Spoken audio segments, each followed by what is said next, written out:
Oi, meu nome é Gabriela, eu tenho 25 anos e praticamente a minha infância e adolescência inteira eu passei ali nos bairros de Santana e Carandiru. Eu estudava ali na própria Cruzeiro do Sul, então eu passava por esses bairros todos os dias para ir para a escola, que eu morei a vida inteira na Zona Norte. E com certeza as minhas maiores lembranças são do presídio do Carandiru. Eu era criança ainda e eu passava todos os dias ali em frente ao presídio. E eu me lembro muito bem de que a minha percepção, né, como eu era criança, o presídio era muito alto. E eu me lembro da sujeira, principalmente, né? Eu e a minha mãe, a gente sempre atravessava a rua, a gente nunca passava em frente ao presídio.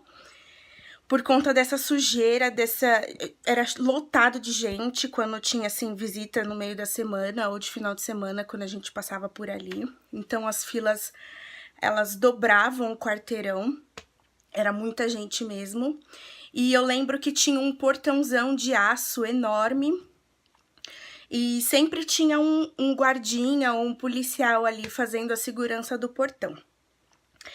Não só do outro lado da rua, né, quando eu passava em frente eu conseguia ver as janelinhas lá de cima, mas também quando eu pegava o metrô, quando eu ia para a escola de metrô, a gente tinha uma visão ampla do presídio, né, lá de cima. Então eu sempre via o pátio, que estava sempre vazio, e as janelinhas, né, que eram bem apertadinhas, pequenininhas, e os detentos ficavam sempre com o braço para fora, acenando ou, sei lá, fazendo alguma coisa. E eu lembro que, como eu era criança inocente, eu sempre perguntava pra minha mãe, porque eles colocavam as roupas penduradas na janela.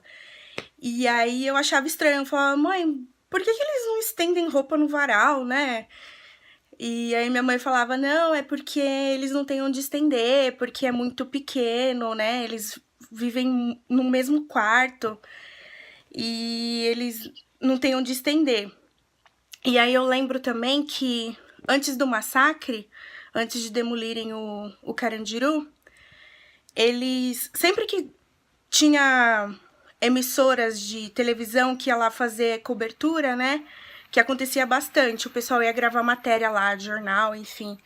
Eles colocavam plaquinhas na janela durante a semana inteira, pedindo socorro, né? Só escrito socorro, ou então uma mensagem tipo, mãe, te amo, não sei o que. Eles sempre colocavam essas plaquinhas na janela.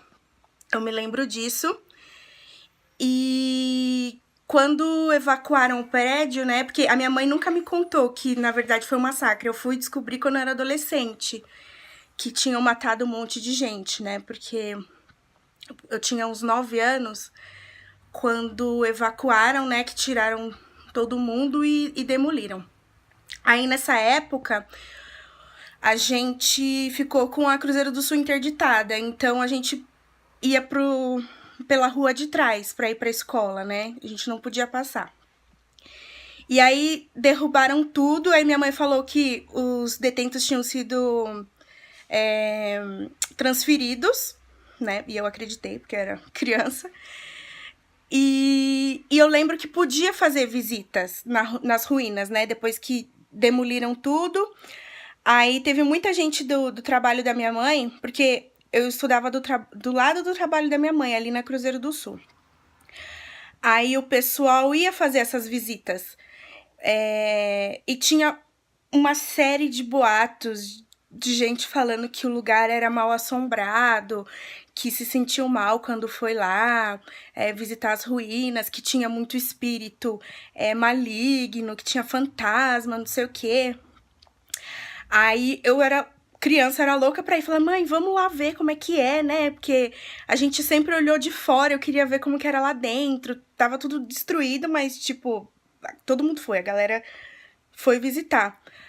Aí minha mãe falou, não, a gente nunca vai nesse lugar, porque é assombrado, é pesado, é não sei o quê. Mentira, depois todo mundo foi no parque. E aí a gente também não sabia o que ia virar o Carandiru, né? Tinha gente que falava que ia virar shopping, tinha gente que falava que ia virar escola, parque, enfim. Nessa época aí de transição, foi boato em cima de boato. Aí até que construíram o Parque da Juventude, né? Eu já era mais grandinha, era já adolescente, pré-adolescente.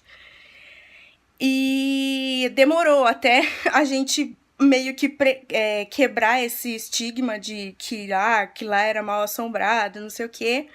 E eu comecei a frequentar lá na minha adolescência. Inclusive, a minha melhor amiga fez curso técnico ali no Parque da Juventude, né?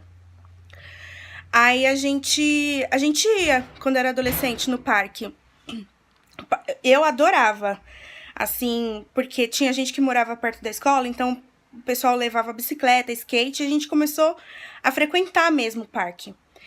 E o parque era vazio, assim, sabe? Agora que tá começando a encher, que o pessoal vai de final de semana no parque e tudo mais, mas na época que a gente começou a ir mesmo na escola, ele era vazio. Só tinha, tipo assim, uns guardinhas e algumas pessoas que moravam ali naqueles predinhos de Singapura, que tem do lado do parque, né? Que é tipo uma Coab.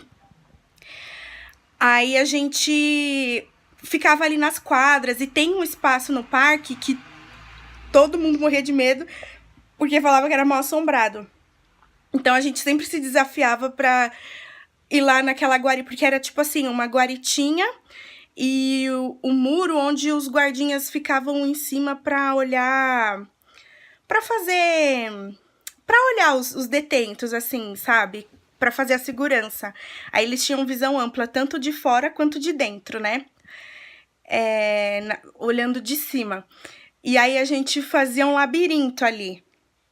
E todo mundo falava assim, eu duvido você passar correndo ali naquela guarita em tantos minutos sem ser assombrado. Então, tipo, virou meio que uma lenda, sabe? O parque. Todo mundo fala que o parque é amaldiçoado, é assombrado, enfim. Mas eu nunca, nunca tive nenhuma experiência sobrenatural no parque, pelo contrário. A gente brincava muito ali. E é isso. Eu espero que eu tenha ajudado, né, vocês. E muito obrigada pelo convite e até a próxima.